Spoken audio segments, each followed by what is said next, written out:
你到底说不说啊？今天我这张脸算是被你丢尽了，有多少人看着呢？你是不是把我当猴耍呀你？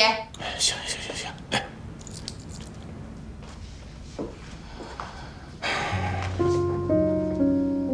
小小，不管怎么样，既然你怀孕了，那我们一家人啊，就要面对这个现实，共同去解决这个问题。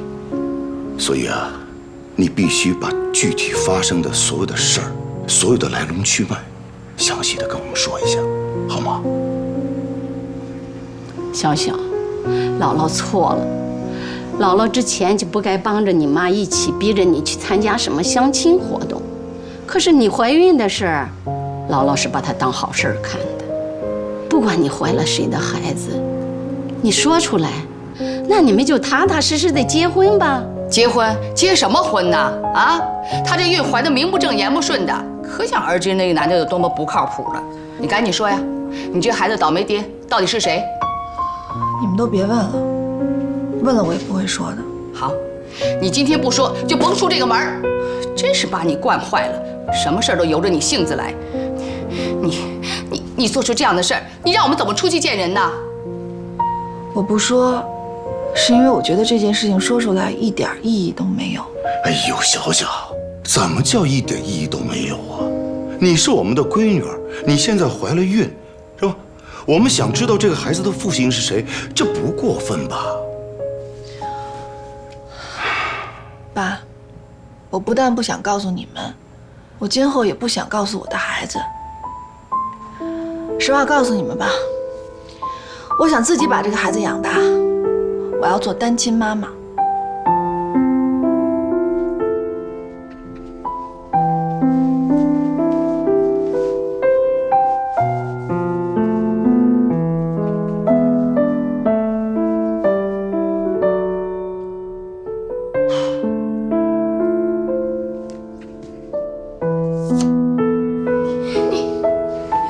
你魔怔了你啊！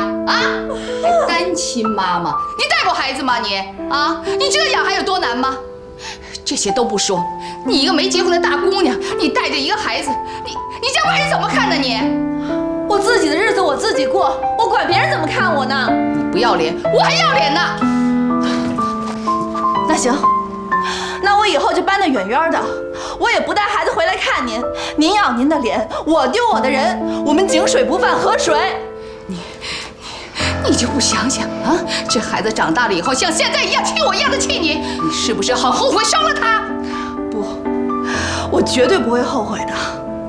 我既然能够把他生下来，他就是一个自由的人，他要做什么，他自己都有完全选择的权利。相反的，如果我把他生下来，就是为了给他套上一层无形的枷锁，那么他一定会跟我说 no。你疯了，你疯了你！干什么呢？哎呀，我想。行了，别哭了。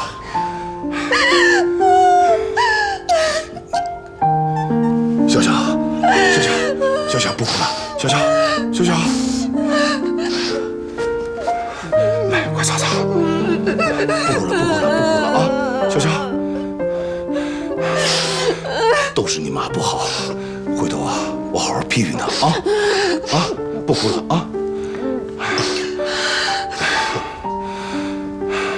小小，我问你啊，你相不相信爸完全能理解你刚才说的每一句话啊？我信。其实啊，你所说的自由，其实我可以理解成是你的权利。那么作为一个人，他行使权利的前提是要履行他的义务和责任。你要对自己负责，同时也要对我们负责。那么你让我们知道这个孩子的父亲是谁，那就是你对我们的责任，也是我们的权利，对吗？对。爸，我完全理解您刚才所说的。不，应该说，我除了理解，我还能够完全认同。但是我想问您一句，我刚才所说的一切，您能够认同吗？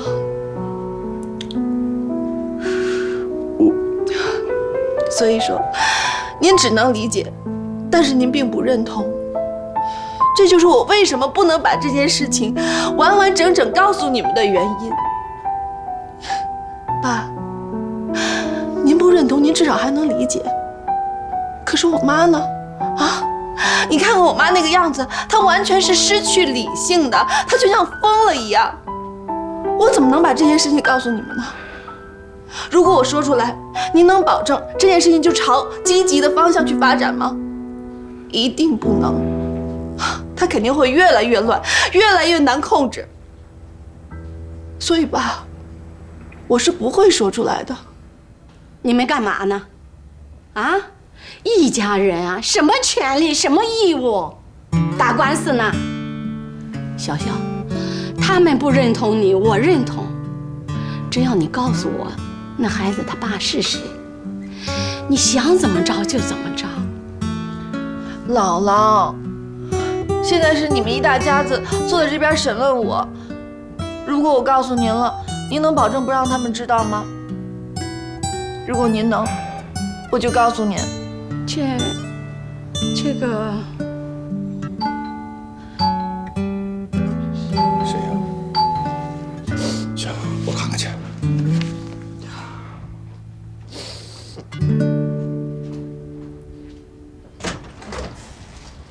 哎，洋洋，干爸，进来吧。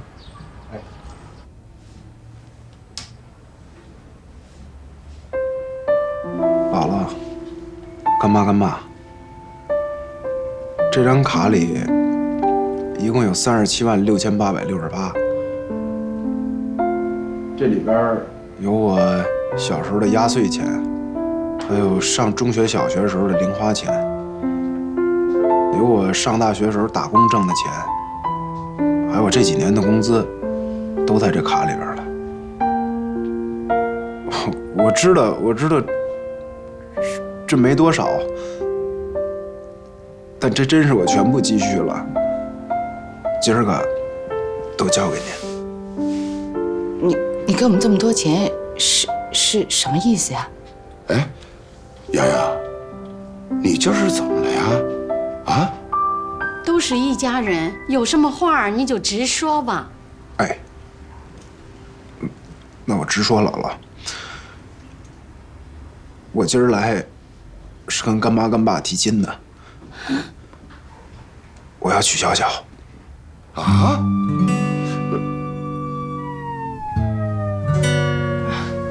洋洋，你别在这添乱行吗？我没添乱，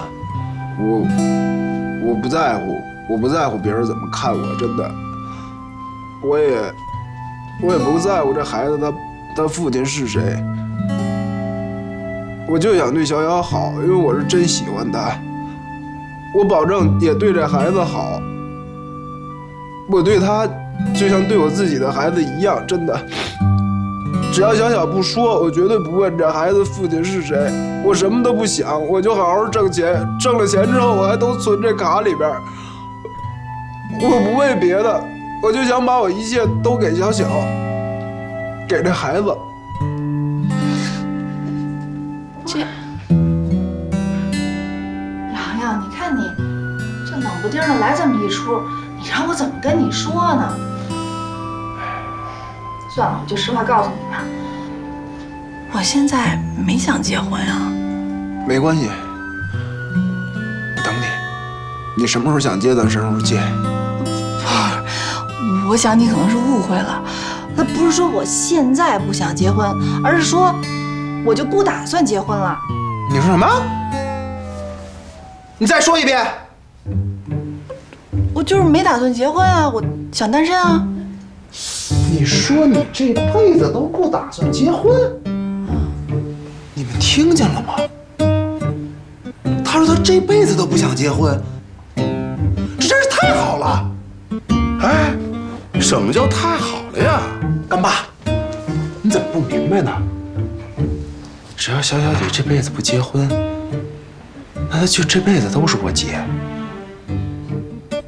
这辈子都是我一个人的姐，永远都是我一个人的姐。姐你真好。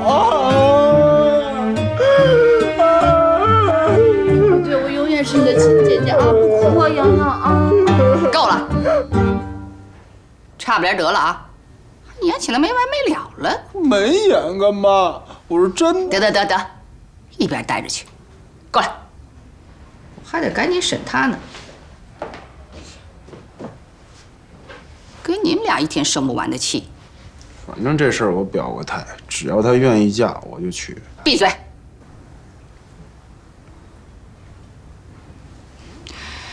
你不是不想说吗？行，你也别说了，我呢也不想听。但是，明天啊，你必须把这个孩子给我打了。别呀！这干嘛呀？你们干嘛呀？你听见没有？妈，你也真够逗的哈！我连这孩子他爹是谁都没打算告诉您，我可能听您的把这孩子打了吗？我管你可能不可能，我让你打你就得打。你跟谁结婚你自己可以做主，但这孩子必须由我做主。我不可能把这个孩子打掉的，这是我的事儿，谁也别想勉强我。就你这样的，我真后悔我当初怀你的时候怎么没把你打了。那也是您自己的事儿，跟我没有关系。您自己的事儿您可以做主，我的事儿我自己做主。不是，哎，不是，你们先别吵，不是我的事儿还没说呢。哎，干嘛？你别动手！你别有什么话好好说。干嘛？怎么回事？我是杀人！我是杀人！黄总，你找我有事儿吗？唐小小那边现在什么情况？你跟我说说。哦，我还不太清楚，我今天还没有跟他联系。那你跟他联系一下，问问看。好，我中午给他打个电话，然后有什么情况我就跟您汇报。我让你现在给他打，就在这儿。如果您要问的是他的私人问题的话，在这儿打恐怕不太合适吧？哼，你也知道不合适啊。高慧儿，你是我的助理，拿着我给你发的工资，却天天跟你那闺蜜唐小小在一起，合计是骗我。你觉得这样合适吗？你天天这么跟我朝夕相处，我什么事都不瞒你，我从来不把你当家主，只拿你当朋友。可你呢？我这边不论发生什么事，你分分钟就去告诉我爸。你觉得这样合适吗？我问你呢，你说话呀。第一，凡是我向您父亲去汇报的事情，都是我站在公司的角度考虑您做的欠妥的事情。第二，我为什么要隐瞒我和唐小小是闺蜜这个事实？我觉得您应该从您自己身上反思。第三，我确实是充当了您父亲安插在您身边的眼线，这件事情的确有一些不耻，我也时时刻刻处在内心的挣扎之中。现在被您发现了，对于我来说也是一种解脱。我郑重地跟您道歉，对不起。你不用跟我说的这么冠冕堂皇的。人和人之间相处，这些大道理都是次要的，最重要的是情感。你高慧最对不起的就是我对你的这份信任。感谢您不把我当下属而当朋友，但是对于我来说，只有当好您的下属，才有资格做您的朋友。你不用这么拐弯抹角的说教我，你平衡不了是吧？左右为难是吗？好，从今天开始，你再也不用为这件事发愁了。我现在就解雇你，赶紧给我离开这儿。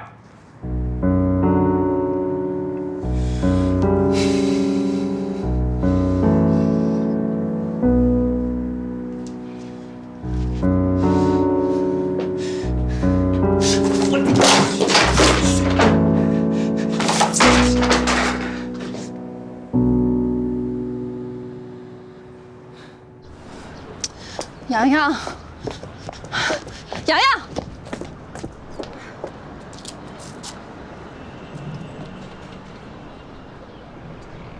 姐，对不起啊，我知道刚才我是太冲动了，但是我跟你说的所有话都是真的，这些话在我心里边埋藏太久太久了，我真的憋不住了。其实上次我当着干爸干妈的面跟你表白，我说的也都是真的。可你为什么会领会成是我在帮你演戏呢？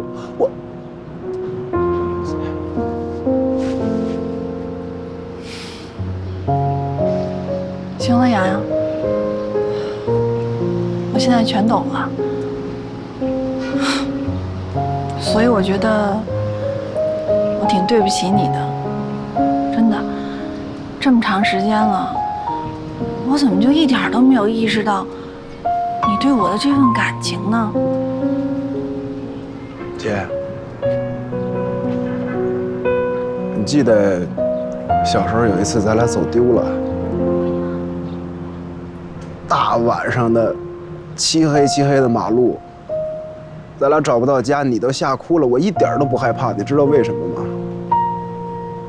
因为我觉得，只要你在我身边，我就特踏实，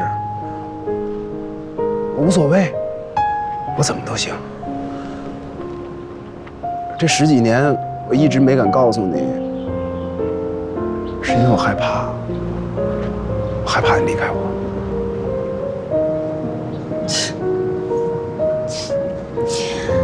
你真是个傻孩子，我怎么可能离开你呢？啊，洋洋，你知道吗？我的生活当中已经习惯了有你这个弟弟了，我打死我都不会离开你的。再说了，你知道吗？这以后啊，老公跟老婆都可以换，但是弟弟能换吗？对吗？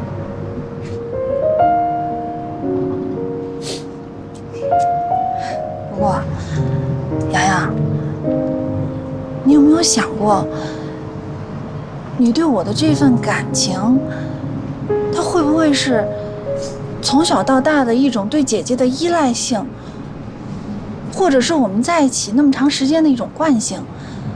它未必是一种真正的爱情。所以我觉得，你应该更加的 open 自己，去接触更多的美好的事情。也许你的幸福就在不远处，正在等待着你呢。我明白了，姐，我全明白了，姐。我一定按你说的做，我多接触人，多接触新鲜的事儿，那样的话我才能快点赶上你啊。像你说的，你一辈子都不结婚，那我就做你一辈子的弟弟，我们的幸福就在不远处。谢谢你，姐，谢谢。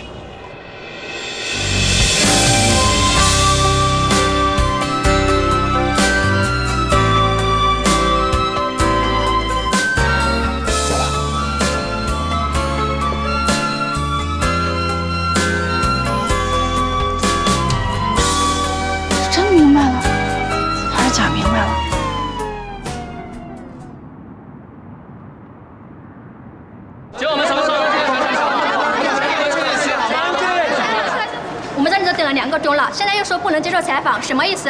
刚才有人说唐小小没来上班了，这不是明摆着骗我们吗？不好意思，我们搬过去不接受采访。不接受采访，让我们等这么长时间。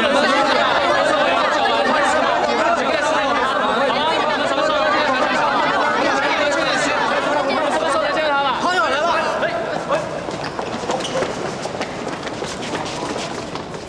请大家安静一下。有点家人知不知道你怀孕事情吗？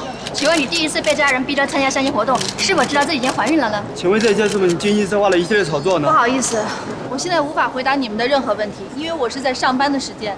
不过今天下午5点钟，我会在这个门口与你们准时见面，到时候我会尽量回答你们的问题。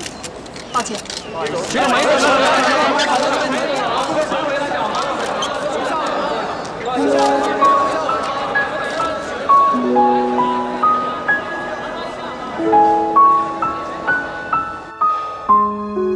鉴于杰瑞工作失职，给公司带来了极其恶劣的影响，经过公司高层研究决定对其处以无限期停薪留职的处罚。如果杰瑞能够通过本人的努力消除其为公司带来的负面影响，公司是可以考虑为其复职的。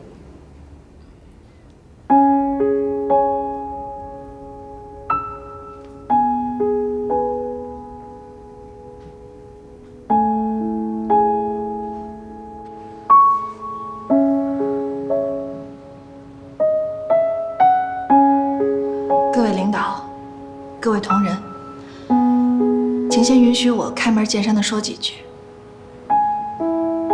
这次，因为我的私事儿，给公司带来了有可能无法弥补的损失，对此我感到万分的抱歉和愧疚，所以我决定引咎辞职。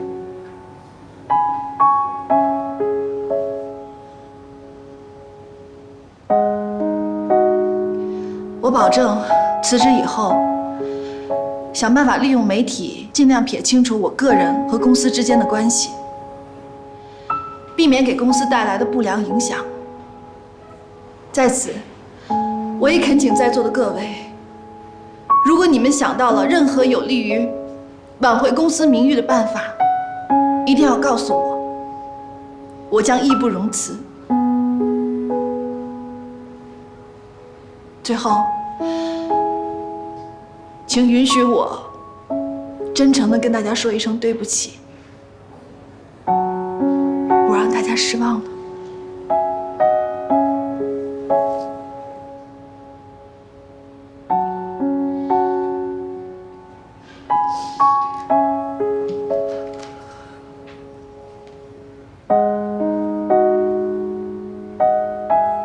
这里面可都是经典的案例，没事多琢磨琢磨，都能够现学现用。送你的。好好好，谢谢了。这个送给你，以后没事的时候多带，对颈椎好啊。谢谢。臭美妞，送给你的镜子，越来越漂亮。谢谢。Jackie， 以后别用一次性杯子接水啊，不卫生。谢谢哥们。送你的。谢谢警长。你们也有。嘿，这像不像他？好像啊，谢谢。送你。好好对待人家啊！谢谢。建瑞，张总不至于把你开了吧？干嘛跟大伙诀别似的？就是啊，你这一走了，活儿都没人能干了，招都招不来合适。我这也算是有自知之明吧。换做谁做领导，都会杀一儆百，也算有个交代，对吧？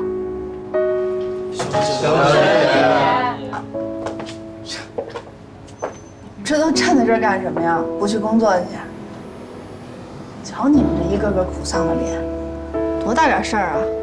又不是以后见不着面了。我们都舍不得你们，小小姐。舍不得我，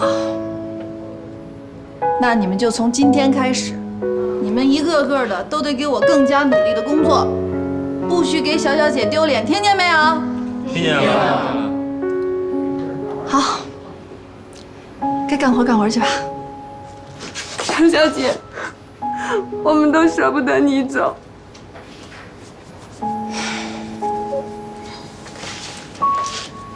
以后呀，长点脑子，别老丢三落四的，听见没有？好了啊。小姐。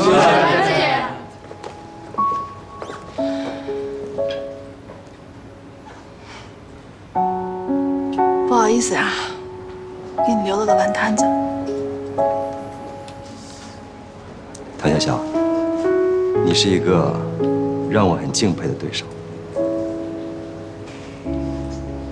有的时候，我真的希望我们两个不是对手。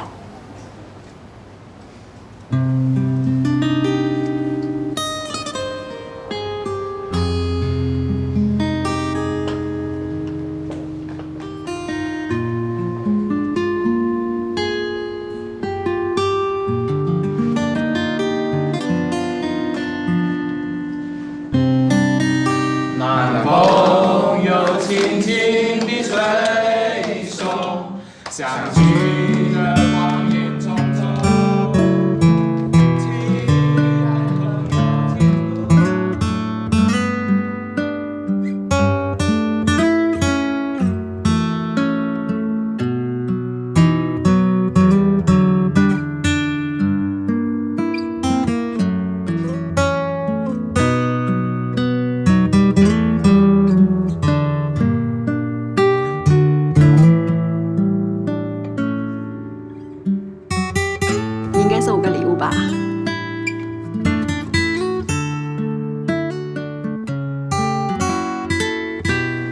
要什么呀？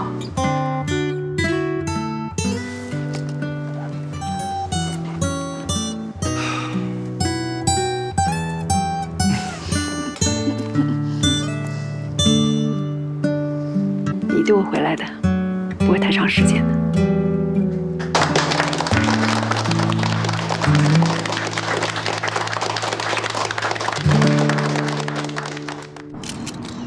首先，我要澄清的是，我在牵链法活动当中所说的一言一行，都和汽车集团没有丝毫的关系，更不存在汽车集团授意我在活动中为公司做广告、做宣传的可能性。其次，由于我最近饱受争议的言行给公司带来了很不好的影响，我已经引咎辞职。另外，我想说的是，我在活动当天所说的每一句话，都是发自肺腑的。这和我是否怀孕没有必然的联系。而且关于我怀孕的这件事情，我父母并不知情，所以今天我也不会回答任何相关的问题。希望大家能够理解，这毕竟是我的隐私。好了，我要说的就是这些，有什么问题大家可以问了。请问你第一次被家人逼着参加活动，是否知道自己已经怀孕了呢？不好意思，你们一个一个来。您先问。问下孩子的父亲是谁？我刚才已经说过了，关于怀孕的这件事情，我不做任何回答，谢谢。您说。请问你有打算要这个孩子吗？您的问题是？不行，我不能这样由着他胡来，我必须把所有的事情都告诉他。您不能这么做。可是慧慧，你仔细想想，他其实并没有做错什么，他只不过是在追求自己喜欢的姑娘，虽然方法有点任性，但无伤大雅。您如果硬把自己的意愿强加给他，那您和小小母亲的逼婚又有什么不同呢？可是慧慧，如果是这样，那我就太对不起你了。您没有对不起我，我还是那句话，顺其自然。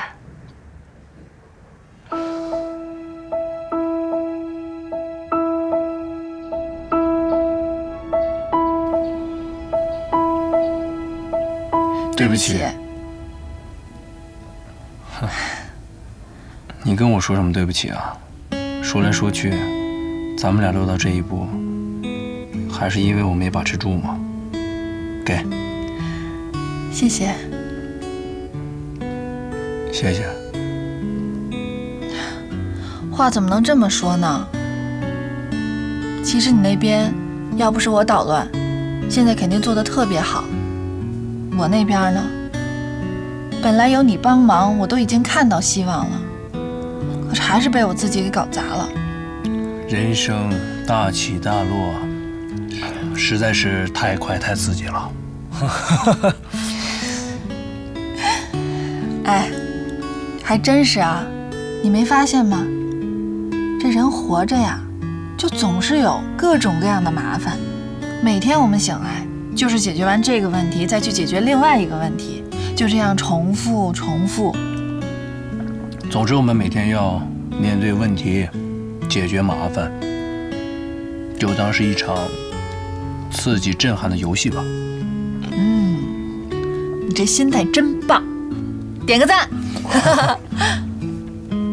哎，那你现在怎么打算的？累了，歇一歇吧，一切顺其自然。我觉得没有什么时候比咱们俩现在更惨了，也算是走到谷底了，也该反弹了。总之，会越来越好的。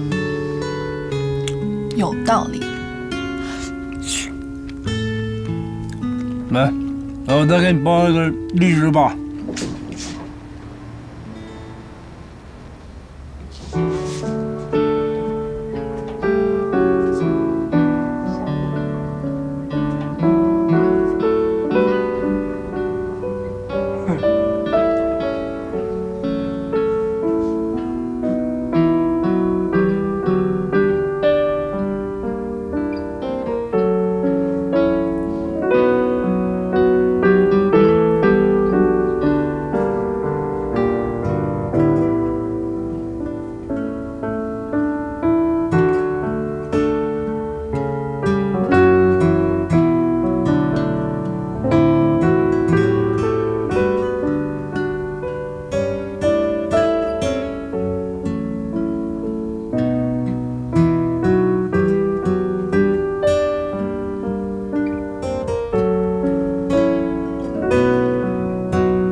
少天，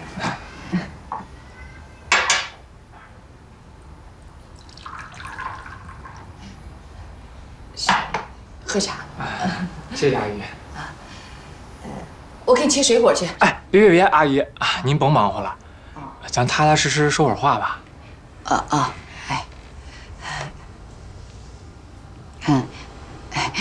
少天啊，这次阿姨呀给你道个歉，你看还让你亲自跑来一趟，实在是真的有点过不去。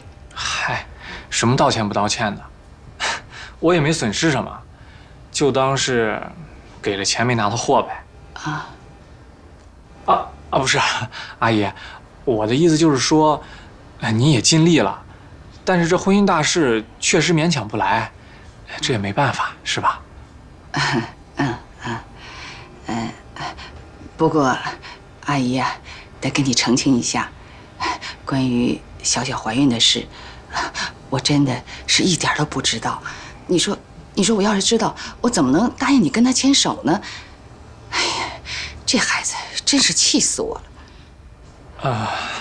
阿姨，那您知道小小怀的这孩子到底是谁的吗？不知道啊，你说他死活不肯说呀。不过少天啊，我们家小小真的不是那种随便的姑娘，我对她家教可严了。这次不是，这绝对是个意外。是，我知道。那她最近确实没谈恋爱是吧？绝对没有。这我向你担保，真的绝对没有。自从那个半年前她跟那个顾军分手之后啊，就没谈过。那这孩子到底是谁的呀？少天，我说这话，你别往心里去啊。您说。你说，会不会是你那好哥们儿王希杰的呀？王希杰？绝对不可能。不是，可是那次相亲活动之后，就是这个王希杰和小小一块儿过来和我们撒的谎，还说什么那是他们的网站上的炒作。还有啊，上次去那合租屋，那个王希杰他妈还说我们家小小和那王希杰好着呢，那意思好像是他们家的儿子非我们家小小不娶了。阿姨，您真的想多了，这绝对不可能，他俩根本就不是一个世界的人，没有一天不吵架的。再说了，我都拿不下来小小，那杰子更不可能了。更何况，他们俩才在一块住了多长时间呀？怎么可能就有孩子了呢？就让他俩再住个100年，杰子也不可能让小小怀上他的孩子啊！我呀，太了解杰子他妈了，他逼杰子结婚那劲头，比您逼小小有过之而无不及。而且他俩现在不是住一块儿吗？哎呀，我估计他妈就往那方面想了，准是这样。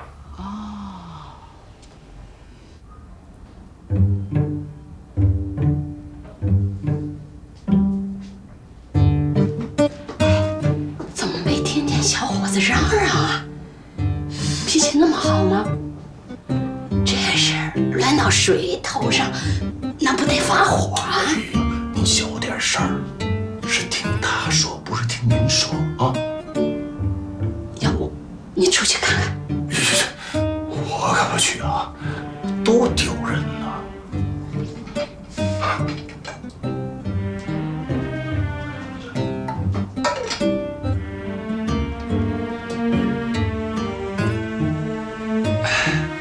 阿姨，那您对小小怀孕这事儿是什么态度啊？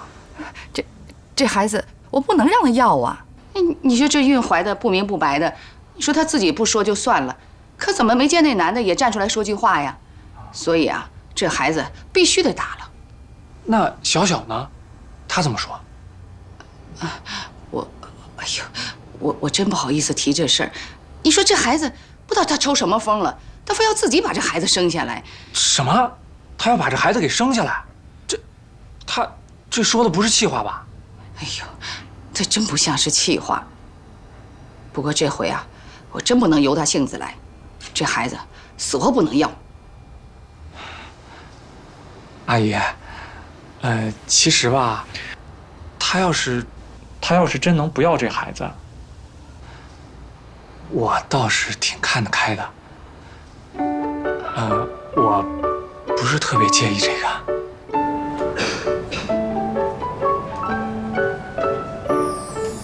是这样，唐小小一走，过几天你就要升总监了啊！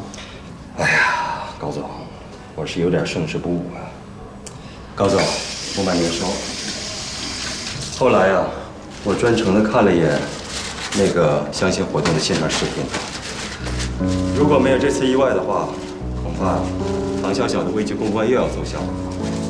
说到底啊，我还是输了。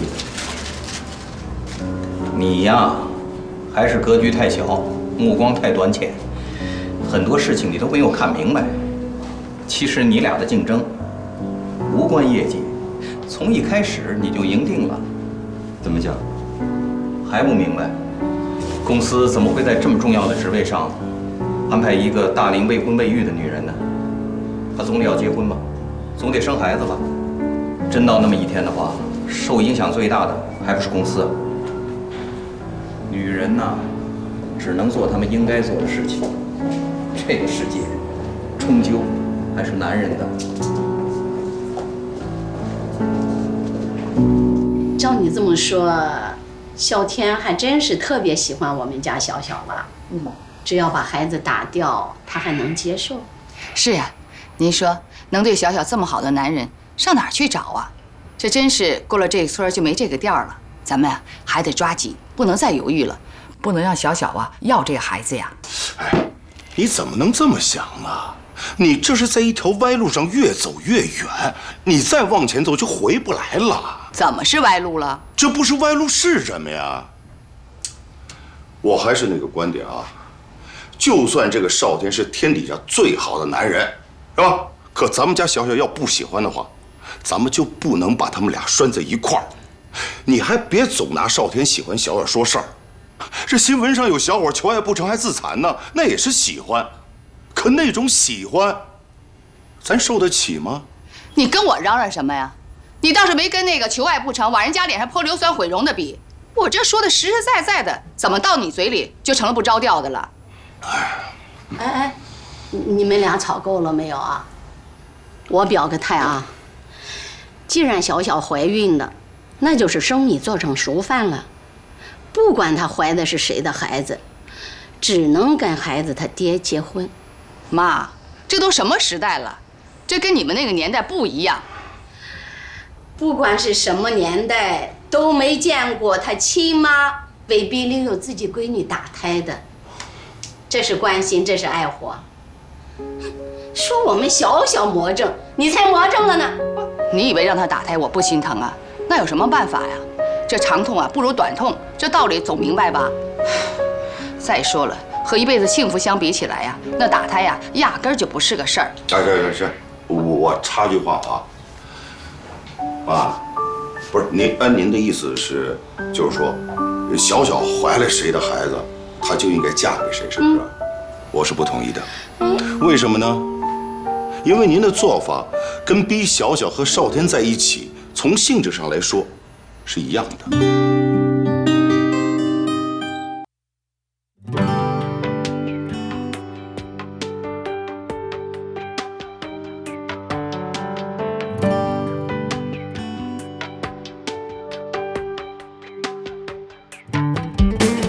没有房，没有车，也没有对象。我没有忧，没有愁，整天乐呵呵。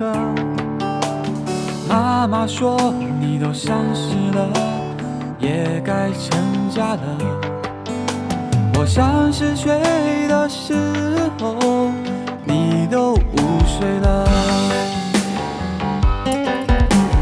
妈妈2鬓的白发，在我心里发了芽，不再是懵懂的小娃娃，我也要成家立业啦。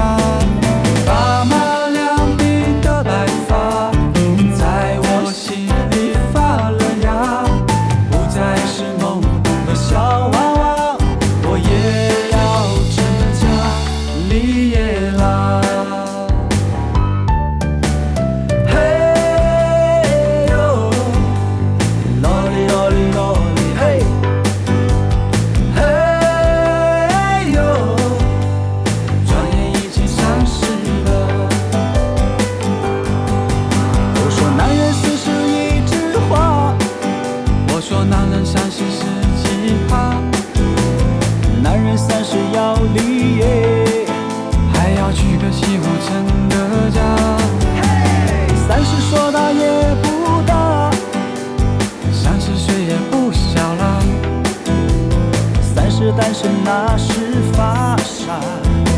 个人就结了吧。嘿呦，啰里啰里啰里嘿，嘿呦，找个人就结了吧。大家赶紧结了吧。